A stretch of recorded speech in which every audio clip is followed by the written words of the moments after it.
expresidente del Tribunal Oral en lo Criminal Federal número 1 de La Plata. Es docente de capacitación de jueces y fiscales de la República Oriental del Uruguay, Chile, Bolivia, Paraguay y Honduras. Es autor de trabajos y coautor de libros publicados a lo largo en el país y en el exterior sobre abuso sexual y violencias. Es autor del libro Abuso Sexual Infantil, Denunciar o Silenciar. Es autor del texto de la Ley 25.852, que reformó el Código Procesal Penal de la Nación Argentina, que regula la declaración de los niños y niñas abusados en sede policial y judicial. Fue declarado ciudadano ilustre de La Plata y Cipolletti. Obtuvo una medalla de honor del Congreso de la Nación Argentina por su actuación en juicio por delitos de lesa humanidad. Es doctor honoris causa de la Universidad Nacional de La Plata y es presidente de AEVAS. Su exposición se titula La escucha protectora de la niñez. Gracias. Bueno, buen día. Es difícil cada panel, y yo pensaba cuando los escuchaba, primero la alegría de que se haya concretado lo que pensamos hace ya bastantes meses, a partir de una idea de Natalia Matelo, que dijo: tenemos que hacer un congreso. ¿Vieron? Manuel dice algo, y ahí entonces con Bettina los tres nos sentamos a pensar, bueno, sí, tenemos desde AEVA que hacer un congreso. Y lo siguiente fue, el tema ya sabíamos, obvio, pero el tema es con quién y cómo, que es la clave. En primer lugar, porque nosotros tres, que tenemos una línea de pensamiento pero muy similar en muchos temas, en otros no, pero en los que sí, somos de la idea que una producción cultural, como puede ser un congreso, a nuestro entender no debe ser solo una actitud mecánica de invitar gente, tanto que asista como que exponga, que es lo que lamentablemente vemos muchas veces. Son encuentros que uno asiste por distintas razones, pero que terminen y no nos dejan mucho. Y es una lástima porque es un enorme esfuerzo, es un gasto de energía muy grande, pero encima, en el caso de los abusos contra las infancias o del maltrato y violencia de género, tiene un costo emocional altísimo, porque estamos hablando de tragedias, como decía Bettina, son tragedias. Y la verdad que seguir reproduciendo encuentros sobre tragedias que solo lo que hagan es la formalidad de algún discurso, no era lo que a nosotros nos podía satisfacer como organización. Aclaro, lo decía yo ayer, somos una organización civil, sin fin de lucro, pero además de entidad de bien público, y esto no es una cuestión menor, porque a veces uno se va olvidando del origen, se va olvidando de ese membrete o de esa frase, pero es una responsabilidad muy alta en nuestro país ser jurídicamente una entidad de bien público.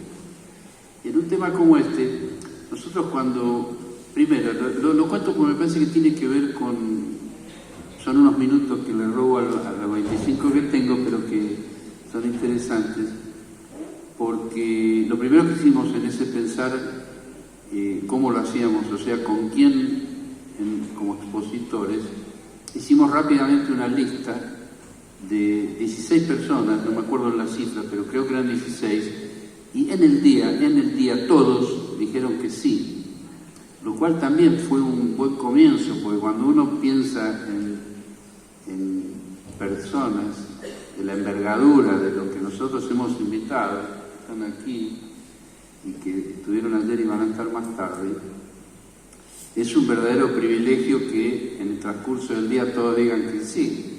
Después alguno no se concretó porque tuvo una intervención de salud o imposibilidad sobreviniente, pero la realidad es que esa rápida respuesta nos dio la seguridad de que esa idea se iba a concretar como se está concretando en plantear tal vez cosas parecidas a las que se suelen plantear, pero con una línea de pensamiento común que yo le decía a Natalia hace un rato, le deberíamos haber puesto de subtítulo al Congreso, o de título, encuentro con perspectiva de género y de edad, porque es imprescindible.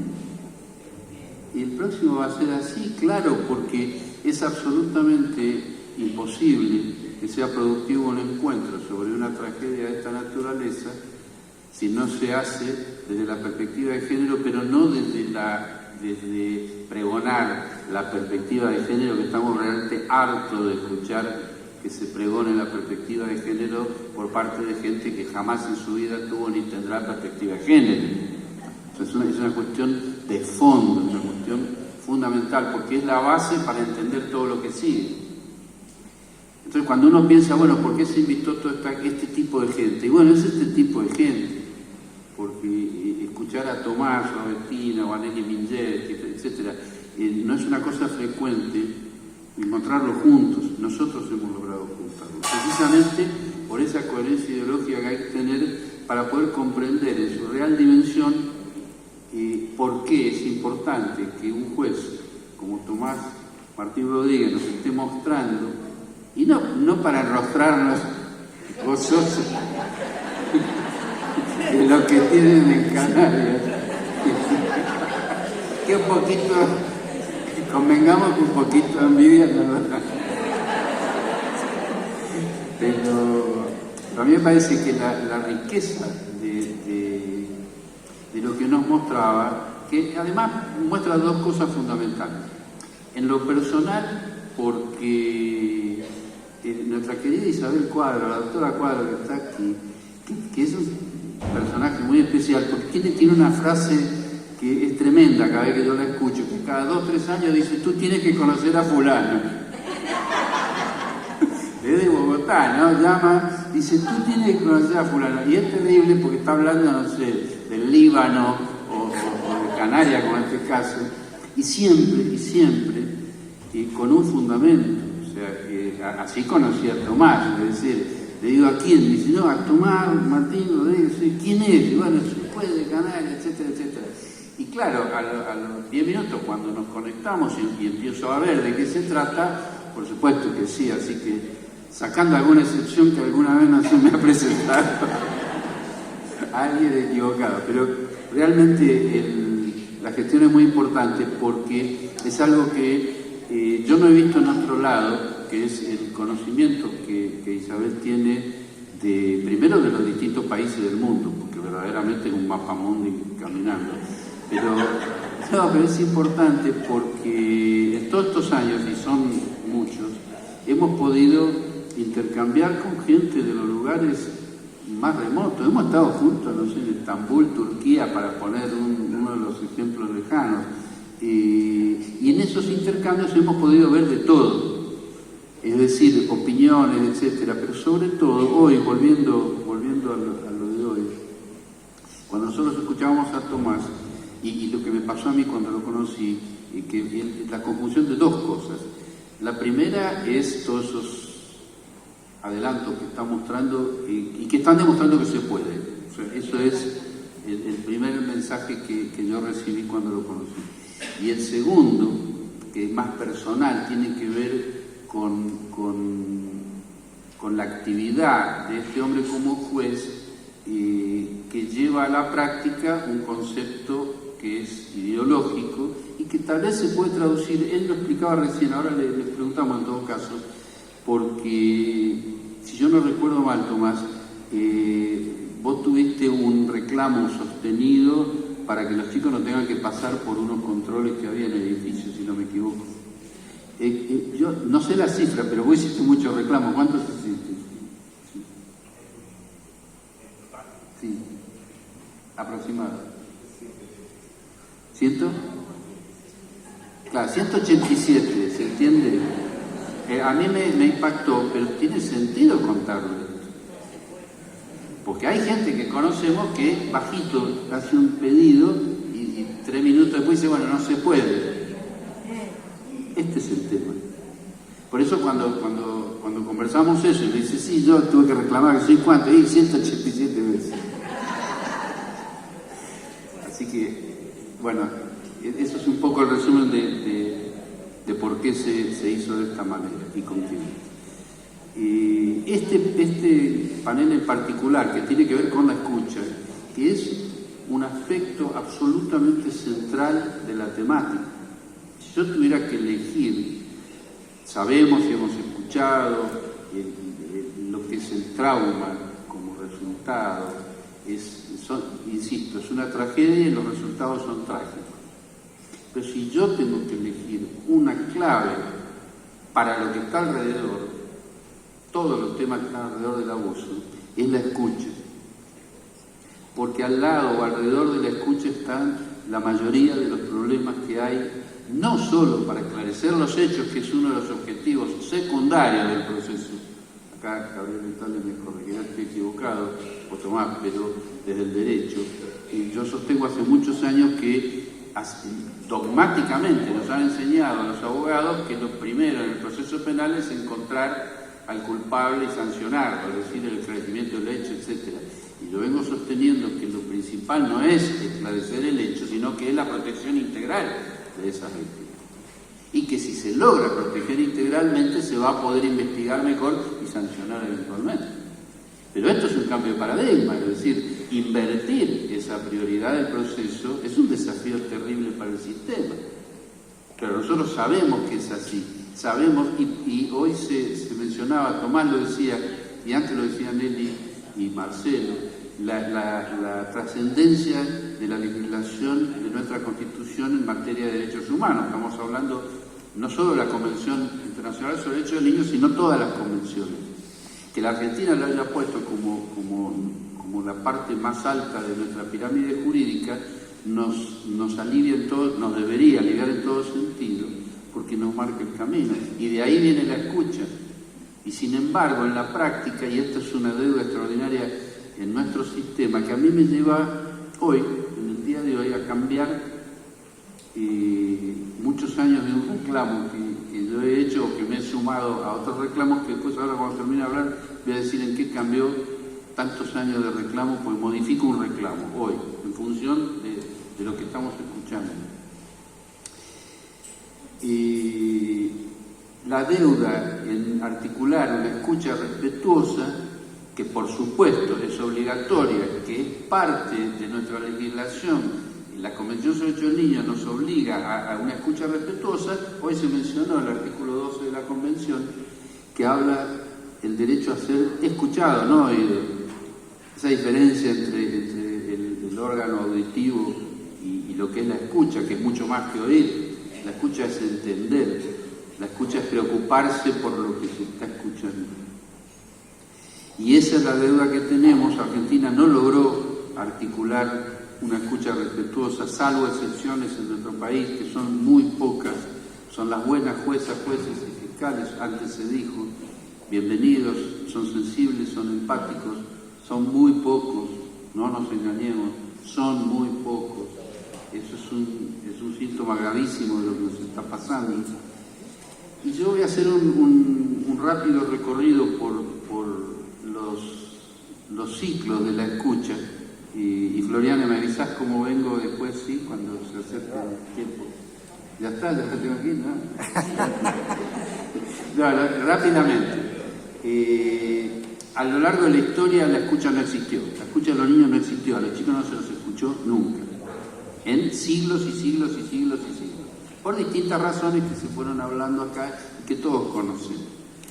Durante esos siglos no se escuchó, yo lo he repetido muchas veces, y fue porque se solucionaba cualquier apariencia de abuso o maltrato grave, se solucionaba diciendo los chicos mienten. Por lo tanto, no es que se los escuchaba mal, no se los escuchaba, no existían a nivel de necesitar ser escuchados.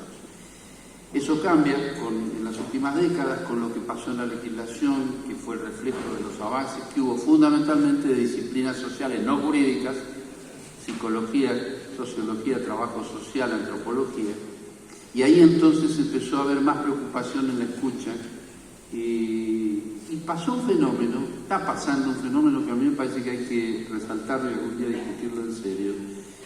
Creo que se mencionó aquí las dos palabras, que es el como sí. Es decir, esa facilidad para transformar en apariencia algo que no está sucediendo. Entonces, el sistema judicial de nuestro país, todos los días, hace de cuenta. Hace como si. Hace de cuenta que escucha y no escucha. Y no es para un ámbito como el de hoy profundizar demasiado en las razones de por qué nosotros estamos en una comunidad que tiene una legislación extraordinaria, de las mejores del mundo, en materia de derechos humanos, pero que al mismo tiempo, en este aspecto, hace de cuenta. Yo alguna vez, y esto lo vinculo también no solo en la escucha, sino en el fenómeno en sí del abuso sexual, hablando de esto le puse un nombre hace muchos años para tratar de entender yo, le puse un nombre para entender yo por qué, y además yo trabajaba de juez en esa época en la ciudad de Bariloche, y tratando de entender por qué ese como sí, porque ese, no sé si está claro lo que quiero explicar. Yo vivía en la práctica, en la discusión con los colegas, porque siempre integré tribunal colegiado, 3. Entonces siempre estaba intercambiando, y ese como sí lo veía, porque yo veía que teníamos toda una normativa por aplicar, y no se aplicaba, y las razones eran precisamente porque había una ubicación ideológica en las personas con las cuales yo compartía la actividad, que no era la misma que la que inspira la Convención sobre Derechos del Niño, por ejemplo. Entonces, ¿cómo íbamos a pretender que funcionarios con ese pensamiento, con esa línea ideológica, terminaran aplicando correctamente la Convención? Y una de las cosas que yo vi personalmente y que le puse el nombre es la comodidad emocional, es decir, la mala gente no aplica las buenas leyes porque son malos. Está claro, porque están en contra, no les interesa aplicarla, no les interesan los niños, las niñas, las mujeres, chao. Esa es la mala gente. La buena gente las aplica sin dificultad, porque son buenas y buenas. Y esas son esa pequeña cantidad de jueces fiscales que ahí tenemos dando vueltas, que sufren, porque la pasan mal. Quienes tienen esa mirada y esa empatía no la suelen pasar bien. Pero en el medio hay una franja enorme de gente que no es ni la mala ni la buena. Yo lo simplifico porque no tenemos tiempo. Esa franja que se llama, o yo le pongo el nombre de diletantes, son los que van para un lado o para el otro, van con la corriente.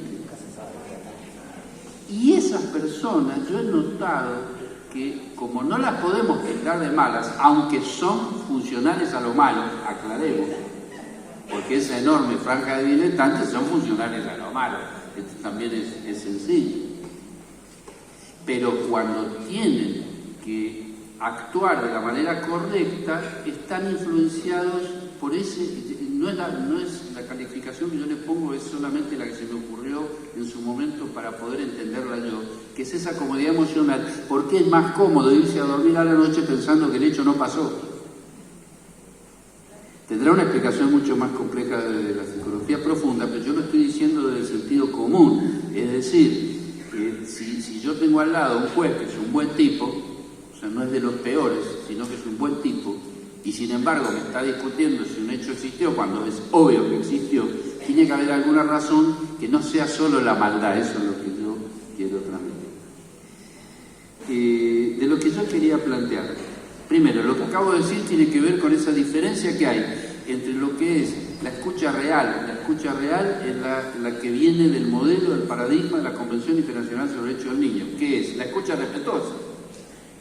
Y la escucha respetuosa es lo que estaba resumiendo recién Tomás. Esa es la escucha respetuosa.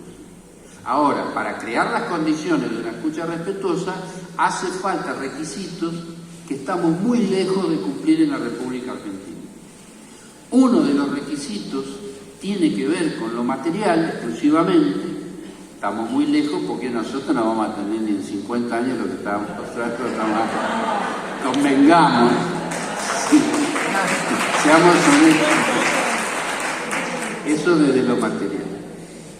Pero desde otro ángulo, los requisitos fundamentales tienen que ver con la voluntad, con la empatía, con la sensibilidad, con la decisión de aplicar las normas protectoras de manera correcta.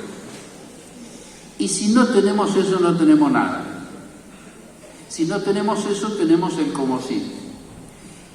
Y vuelvo un poquito para atrás por una cosa histórica que sucedió. Muchos de ustedes la conocen porque la hemos compartido, la hemos conversado, que tiene que ver hace muchos años en la ciudad en la localidad del Bolsón, en Río Negro. Habíamos ido a hacer un juicio declarando, entre comillas, pues estamos hablando de una época en la cual los niños declaraban, hace casi 30 años, y uno de los jueces que estaba al lado mío le preguntaba a la niña si el muchacho que la había violado brutalmente y le había metido un palo en la vagina, si no le gustaba y si no tenía ganas de tocarlo abajo. Estas son palabras del juez que estaba sentado al lado mío.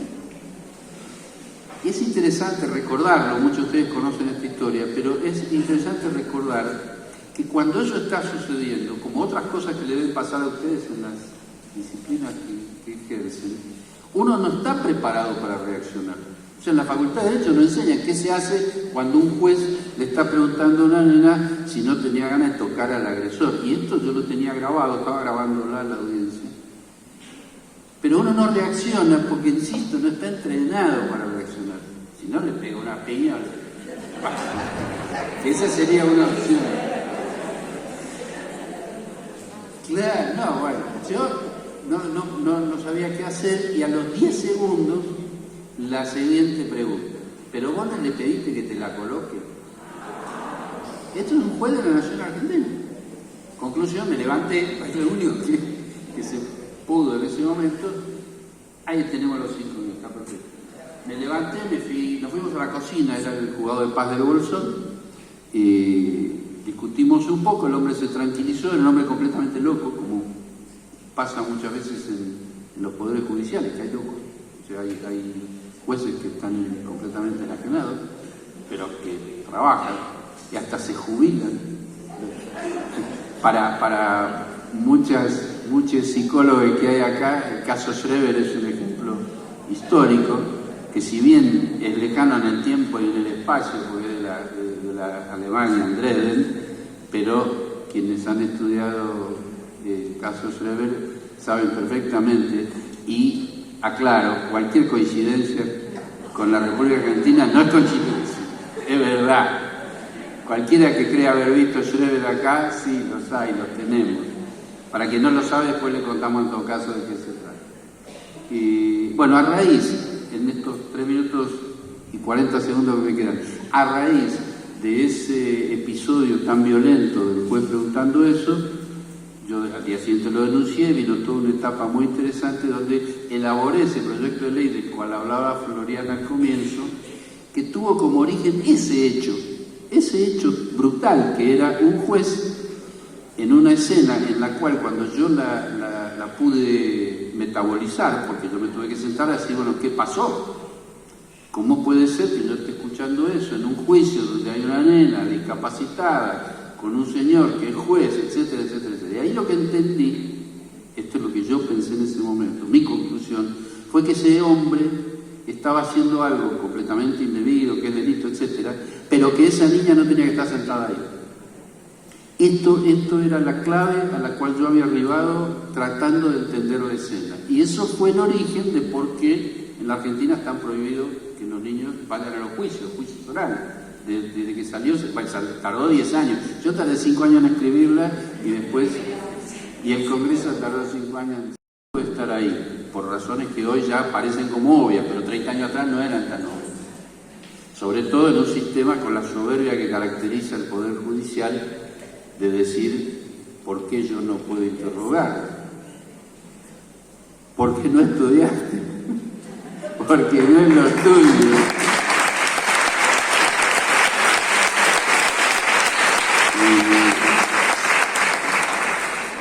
Y ahí, no quiero terminar sin aclarar algo sobre lo que pasó después.